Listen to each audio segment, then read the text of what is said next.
Praise the Lord. എൻ്റെ പ്രിയരെല്ലാം സുഖമായിരിക്കുന്നല്ലോ. കർത്താവ് നിങ്ങളെ അനുഗ്രഹിക്കുമാറാകട്ടെ. സങ്കീർത്തനം 75 6-7 വചനങ്ങൾ കാണാതെ പഠിക്കണേ.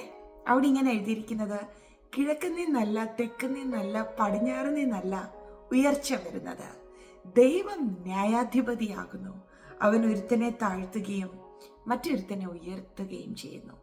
പലപ്പോഴും നമ്മളുടെ പ്രതീക്ഷ ഇന്നെടുത്ത് നിന്ന് എനിക്കൊരു ഉയർച്ച വരും, ഇന്നാള് എന്നെ സഹായിക്കും, അവിടെ നിന്നായിരിക്കും എനിക്കൊരു അനുഗ്രഹം കിട്ടുന്നത് എന്നൊക്കെയല്ലേ. പക്ഷേ നമ്മളുടെ മാനുഷിക പ്രഡിക്ഷൻസിനെയൊക്കെ മറികടന്ന് ഇന്ന് പരിശുദ്ധാത്മാവ് പറയുകയാ, നിങ്ങൾ പ്രതീക്ഷിക്കുന്നിടത്തു നിന്നൊന്നുമല്ല. ന്യായാധിപതിയാകുന്ന, അതായത് ഹൃദയങ്ങളെയും അന്തേന്ദ്രിയങ്ങളെയും ശോധന ചെയ്യുന്ന നല്ല ജാമ്യക്കാരനും സാക്ഷിയുമാകുന്ന ദൈവത്തിങ്കൽ നിന്ന് നിങ്ങളുടെ ഉയർച്ച വരുന്നത്. അവിടുന്ന് തീരുമാനിക്കുന്നത് ആരെ ഉയർത്തണം, ആരെ താഴ്ത്തണം എന്നുള്ളത്.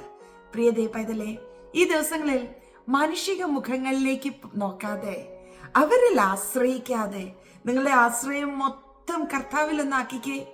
ഡെഫിനറ്റ്ലി അവിടുന്ന് നിങ്ങളെ മാനിക്കും, അവിടുന്ന് നിങ്ങളെ അനുഗ്രഹിക്കും. ഞാൻ മുമ്പേ ഒരു കാര്യം പറഞ്ഞില്ലേ, ന്യായാധിപതിയാകുന്ന ദൈവം. അതെ, അവിടുന്ന് ന്യായത്തിനെ കൂട്ടു നിൽക്കത്തുള്ളൂ. ജീവിതത്തിൽ അന്യായം, അനീതി അനുവദിക്കാതെ കർത്താവിനെ സ്നേഹിച്ച് കർത്താവിൻ്റെ പാത പിൻപറ്റ് കൂടെയുള്ള സഹജീവികൾക്ക് ഒരു നന്മയായി ഈ ദിവസങ്ങളിൽ നാം ആയിരിക്കുന്നുവെങ്കിൽ അവിടുന്ന് നിശ്ചയമായും നമ്മെ ഉയർത്തും, മാനിക്കും. എൻ്റെ പ്രിയപ്പെട്ടവരോട് ഇന്ന് പരിശുദ്ധാത്മാവിൽ ആശ്രയിച്ച് പറയുന്നു, നിങ്ങൾ എവിടെയും നിങ്ങളുടെ നന്മ തേടി പോകണ്ട. ഇപ്പോൾ ആയിരിക്കുന്ന സാഹചര്യത്തിൽ അയ്യോ എന്നെ സഹായിച്ചില്ലല്ലോ, എന്നെ മനസ്സിലാക്കിയില്ലല്ലോ എന്നൊന്നും ആരെയും ഓർത്ത് സങ്കടപ്പെടേണ്ട. കർത്താവിൻ്റെ ആത്മാവ് നിങ്ങളോട് പറയുന്നു, അവിടുന്ന് നിങ്ങളെ മാനിക്കും, അവിടുന്ന് നിങ്ങളെ ഉയർത്തും. പ്രാർത്ഥിക്കാം.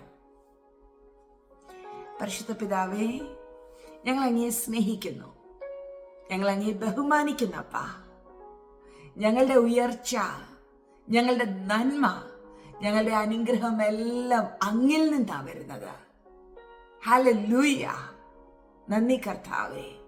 ഞാൻ എൻ്റെ പ്രിയരെ എല്ലാം ബ്ലെസ് ചെയ്യുന്നു, അവരെ അനുഗ്രഹിക്കുന്നു. സാന്നിധ്യം കൂടെ ഇരിക്കണമേ. അത്ഭുതങ്ങൾ ചെയ്യുന്ന അപ്പാ, എൻ്റെ പ്രിയരുടെ ജീവിതത്തിൽ അത്ഭുതങ്ങളെ ചെയ്യണമേ. നന്മയുടെ വഴികൾ തുറക്കപ്പെടട്ടെ. ഹല്ലേലൂയ. ഞങ്ങൾ അങ്ങയെ ബഹുമാനിക്കുന്നു. മഹത്വ അപ്പായിക്ക് യേശുവിൻ നാമത്തിൽ തന്നെ. ആമേൻ. Bless U.